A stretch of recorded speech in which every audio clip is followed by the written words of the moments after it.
नमस्ते Bharat. DK space channel में आपका स्वागत है। मैं हूं डीके जी, समाज सेवी।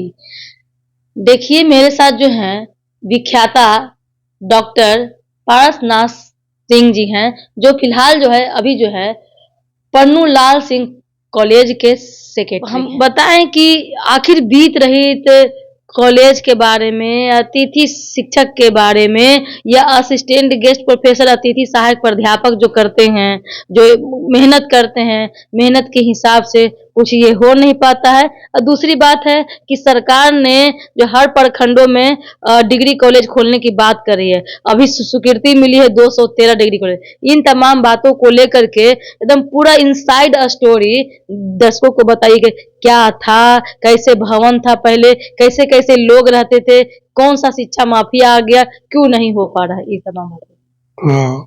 अभी जो बिहार सरकार की एक नीति आई है और उस पर कुछ कार्य भी शुरू हो गया है, उसमें 213 जो डिग्री कॉलेज प्रखंड में जहाँ डिग्री कॉलेज नहीं है वहाँ स्थापित करना है।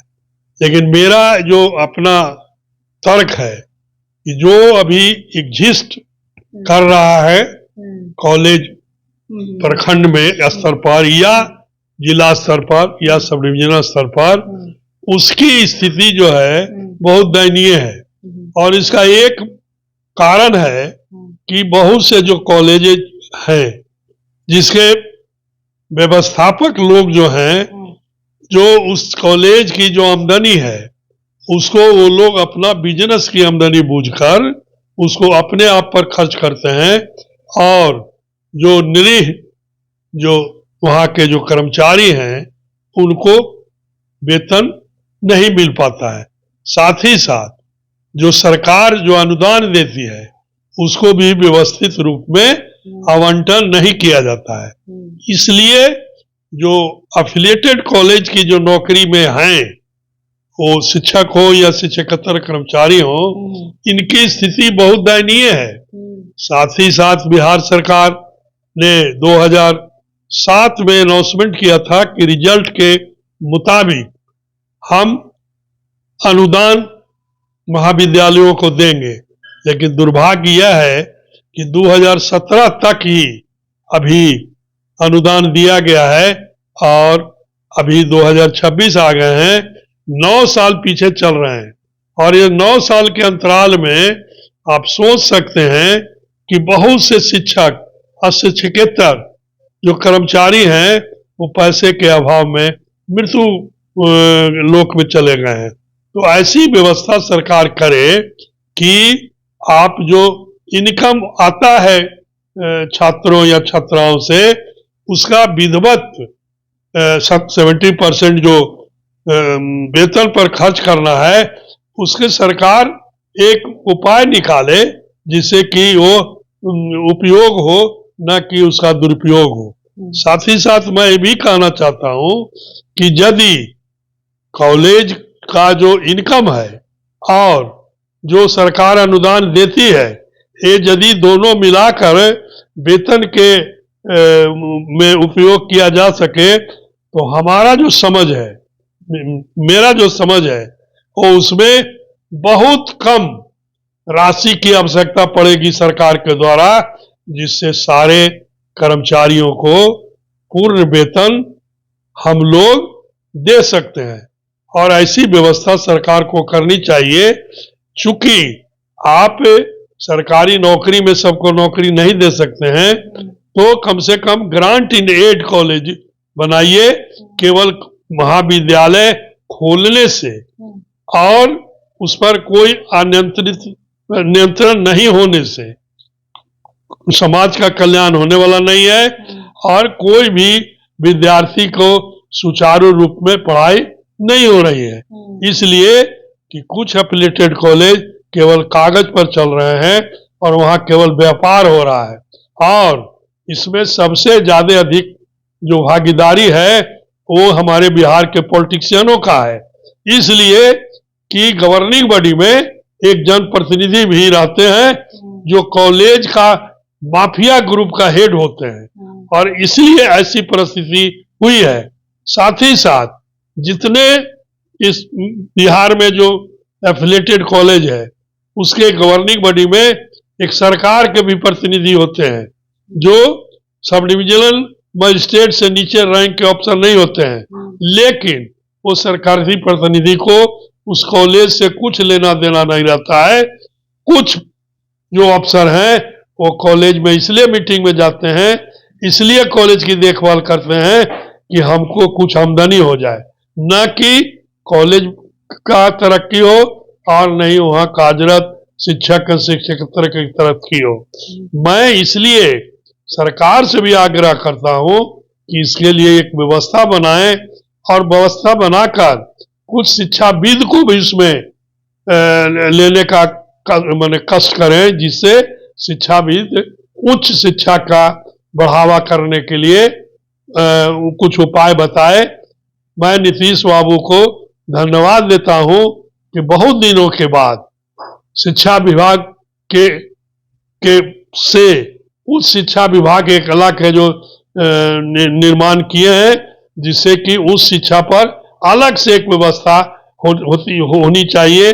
और जहां तक उस शिक्षा का प्रबंधन का सवाल है तो अच्छे लोगों को प्रबंधन में रखा जाए, उसके डायरेक्टर अच्छे शिक्षक को नियुक्त किया जाए, नहीं कि पॉलिटिकल जो शिक्षक हो उनकी नियुक्ति होगी तो वह तो अपना राजनीति सेकने में रहेंगे। कोई एमएलए बनना चाहते हैं, कोई एमएलसी बनना चाहते हैं, कोई किसी आयोग के अध्यक्ष बनना चाहते हैं। इसलिए डायरेक्टर की जो नियुक्ति हो वो शिक्षाविद की हो, जो शिक्षा के प्रति समर्पित हो। इसलिए मैं मुख्यमंत्री से आग्रह करता हूं कि ऐसे शिक्षाविद को डायरेक्टर में नियुक्ति करें जिनको शिक्षा से उच्च शिक्षा से मतलब है, न कि राजनीति से मतलब हो। हाँ, एक में देखने को मिला लास्ट क्वेश्चन की जो कुछ सिंडिकेट मेंबर हैं या प्रिंसिपल हैं, कुछ लोग का ऐसा वीडियो भी या ऐसा जो फोन टेलीफोनिंग से वार्तालाप हुई है कि कुछ लोग कह रहे हैं कि सिंडिकेट आते ही पैसा, अनुदान का भी पैसा नहीं मिल पाता, आते हैं प्रिंसिपल के जो रिलेटिव है, जो चाहिए उनको मिल जाते हैं। लोग जो अगर उस पर आवाज उठाते हैं तो उनको जो मतलब पेमेंट में कटौती भी किया जाता है। हम लोग को अगर 1 महीना का सैलरी नहीं, हमको 6-6 महीना के बाद मिलता है। इस तरीके के प्रावधान आ रहे हैं। हाँ, ये भी ज्यादातर कॉलेजों में। हाँ। और वह कॉलेज मैं पहले भी कह चुका हूं कि जो कॉलेज की जो समिति है, जो गवर्निंग बॉडी है, उसमें जो जनप्रतिनिधि हैं वो शिक्षा की बात नहीं करते हैं, वो केवल राजनीति की बात करते हैं, अपने लोगों को बहाली की बात करते हैं, अपने लोगों को अनुदान की बात करते हैं। और उसी में सारे जो मैक्सिमम जो एफिलेटेड कॉलेज है वो उलझ गया है। और सबको ये जो गवर्निंग बॉडी के जो मेंबरान होते हैं कि वह ये प्रलोभन देते हैं कि ये कॉलेज कंस्टिट्यूट होने जा रहा है और उसके नाम पर नियुक्ति में पैसा लेते हैं, जिससे वो बेचारा अपने जर जमीन को बेचकर पैसा जमा करता है इस लोभ में, लेकिन वह जिंदगी को एक पैंट एक शर्ट पर काट देता है, प्रोफेसर कहलाता है, लेकिन उसके पॉकेट में 1 रुपया भी नहीं रहता है। वो अपने बच्चे को 1 रुपया का चॉकलेट भी नहीं दिला सकता है। इसलिए मेरा जो अपना सजेशन है कि सिंडिकेट के जो मेंबर सरकार द्वारा जो नॉमिनेट होते हैं वो एजुकेशनिस्ट को किया जाए, नहीं कि पॉलिटिकल माइंड को किया जाए। उदाहरण स्वरूप आप कहीं भी हम लोग देख रहे हैं कि बिहार में जितने सिंडिकेट के मेंबर सरकार द्वारा नियुक्त किए गए हैं 90% पॉलिटिकल है, जिनको शिक्षा से कुछ लेना देना नहीं है। वो न स्टैट्यूट जानते हैं और न रेगुलेशन जानते हैं, न किसी तरह का उस शिक्षा के बारे में उनको नॉलेज है। मैट्रिक पास हैं, उनको भी सिंडिकेट के मेंबर बना दिया गया है, जिसका नतीजा यह होता है कि एक छत्र राज कुलपति का हो गया है। चूंकि कानून नहीं ज्ञान होने से जो सिंडिकेट की मीटिंग होती है उसमें जो कुलपति गलत सलत स्टेटमेंट देते हैं या आर्गुमेंट देते हैं, उसको नहीं जानने वाले ओके करते हैं और उसका नतीजा कॉलेज पर पड़ता है, नहीं प्रॉपर अनुदान उनको मिलता है। जो टीचर थोड़ा समझदार हैं और वह बात को उठाते हैं, उनको नौकरी से निकाल दिया जाता है या उनको पनिश किया जाता है, उनकी वेतन की कटौती जी की जाती है। ऐसी परंपरा, मुझे ऐसी परंपरा में विश्वास नहीं है। मैं यह चाहता हूं कि सिंडिकेट का मेंबर जो भी सरकार नियुक्त करे वो शिक्षाविद को करे, जिसको थोड़ा ज्ञान हो शिक्षा के प्रति, या उनको थोड़ा ममता हो इस शिक्षा के प्रति, तभी बिहार में उस शिक्षा की प्रगति होगी। नहीं तो जो बच्चे या बच्चियां पढ़ कर निकल रही है वह कुछ नहीं कर पाएगी। हमारा ये हो सकता है कि एजुकेशन का जो परसेंटेज है बढ़ा हुआ मिले, लेकिन उससे इस देश होने वाला नहीं है। इसलिए सरकार को चाहिए कि ये सब बातों पर ध्यान दे, और जब तक जो रुपये का वितरण का पॉलिसी या वेतन का पॉलिसी एडॉप्ट नहीं होगी, तब तक सरकार के द्वारा जो निर्देश किया गया है कि 70% कॉलेज का इनकम वेतन पर खर्च किया जाए, वो हमारे समझ से पूरे बिहार में 5% कॉलेज को फुलफिल कर रहा है। 95% बंटवारा हो रहा है इस पैसे का, और बेचारा निरीह प्राणी की तरह, हाँ, बंदरबाट हो रहा है, और निरीह प्राणी जो वहाँ के जो शिक्षक और शिक्षकेतर कर्मचारी हैं वो आंसू बहा रहे हैं।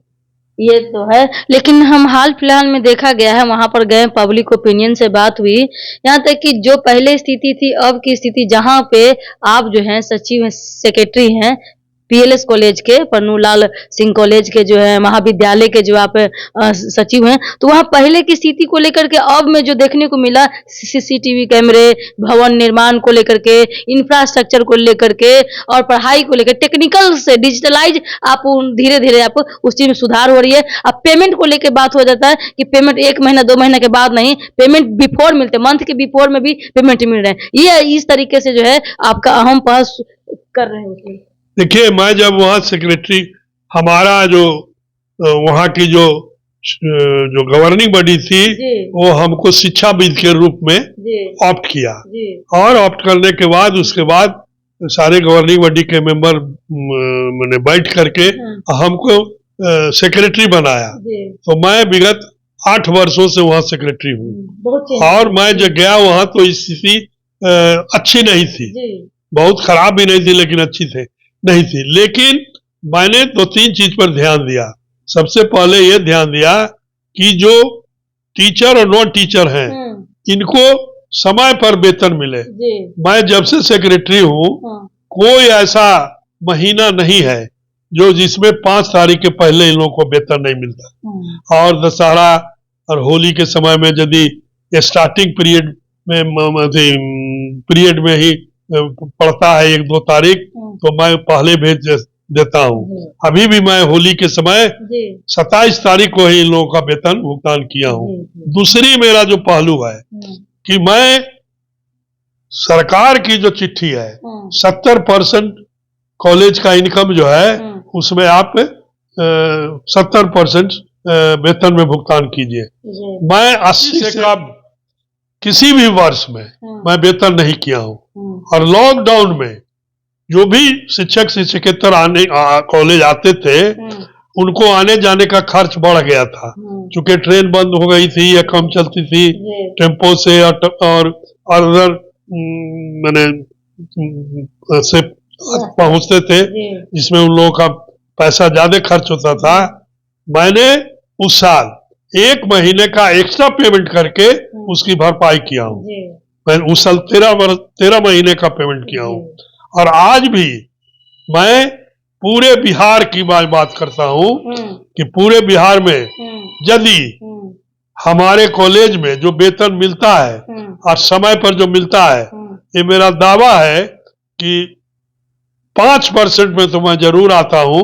इसलिए कि सारे बिहार का तो फिगर मेरे पास नहीं है, लेकिन पाटलिपुत्रा विश्वविद्यालय का मैं चैलेंज कर सकता हूँ कि मैं 1 नंबर पर वेतन भुगतान करता हूँ, समय से करता हूँ, अनुशासन प्रिय हूँ।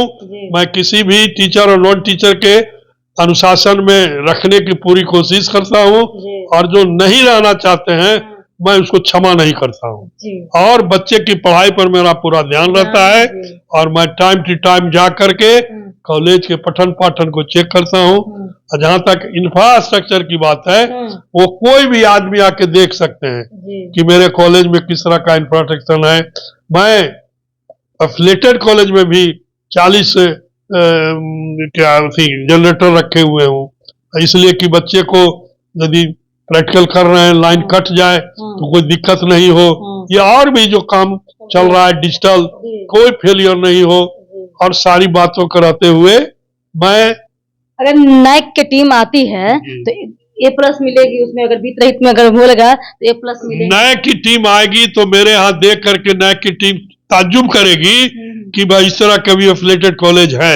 और 1 साल पहले हमारे यहाँ घूमते फिरते प्रति कुलपति और एक सिंडिकेट के मेंबर दोनों गए तो इन लोगों ने चंबा किया कि इस तरह का भी एफिलिएटेड कॉलेज होता है। और उन्होंने बहुत अच्छे ढंग से वहां कहा कि यदि हम लोग को कहीं बात रखने की जरूरत होगी तो हम लोग एग्जाम्पल देंगे कि जा करके PLS कॉलेज मसौड़ी देखिए, वो भी एक एफिलिएटेड कॉलेज है। इसलिए मैं तो मैं पहले भी जब सर्विस में था तो मैं प्रोफेसर थे SMD कॉलेज पुनपुन में, और मैं ऑल बिहार फुटाब का 10 साल ट्रेजरर रहा हूँ।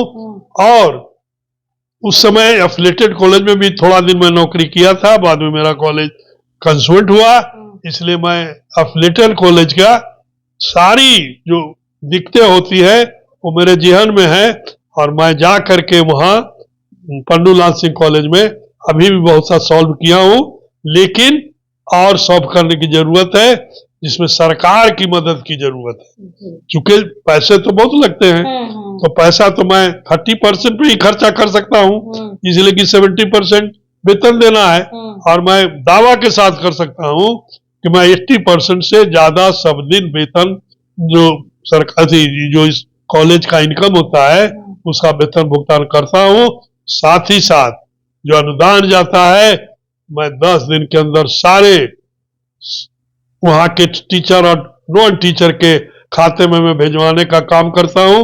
मेरा कॉलेज में कोई कैश ट्रांजैक्शन नहीं होता है, सारे जो पेमेंट होते हैं वह उन लोग के अकाउंट में पैसा जाता है, इसलिए कि एकदम साफ नजर आवे कि किनको क्या मिल रहा है। और कोई भी पदाधिकारी मैं चैलेंज करता हूं, वो विश्वविद्यालय लेवल के हो, वो शिक्षा विभाग के लेवल के हो, जिनकी इच्छा है जा करके वहां जाके देख सकते हैं। चेकिंग के दौरान जो अभी डिप्टी डायरेक्टर हैं आपके उस शिक्षा में, वो भी मेरे कॉलेज में गए थे और उन्होंने देख करके कहा कि भाई इस तरह का कॉलेज तो बिहार में बहुत कम है, जो एफिलिएटेड कॉलेज इस तरह का है, ये तो बहुत ताज्जुब की बात है। इसलिए मैं आप लोग से, मैंने सरकार से आग्रह करता हूं कि और थोड़ा सा अनुदान देकर सारे जो बिहार में जो एफिलिएटेड कॉलेज है उसको grant in Ed college declare करें, जिससे आपका भी नाम होगा और जो कार्यरत वहां के शिक्षक शिक्षकेतर कर्मचारी हैं उसके बाल बच्चे का भी कल्याण होगा और इस प्रदेश का भी कल्याण होगा। बहुत बहुत धन्यवाद सर। ये मेरे साथ जो है डॉक्टर प्रोफेसर पार्शनाथ सिंह, जो तमाम बातों को लेकर के चर्चा की, सरकार से लेकर के गवर्निंग बॉडी से लेकर के कॉलेज से लेकर यूनिवर्सिटी से लेकर के चैलेंज वाली भी बात हुई, ये तमाम मुद्दों को लेकर के देखिएगा। आप इनसे जो है सीखने की जरूरत है, सीखिए। तब तक के लिए जय हिंद, जय भारत। देखते हैं DK चैनल में, लाइक शेयर कमेंट सब्सक्राइब करें, फेसबुक पे है तो फॉलो करें।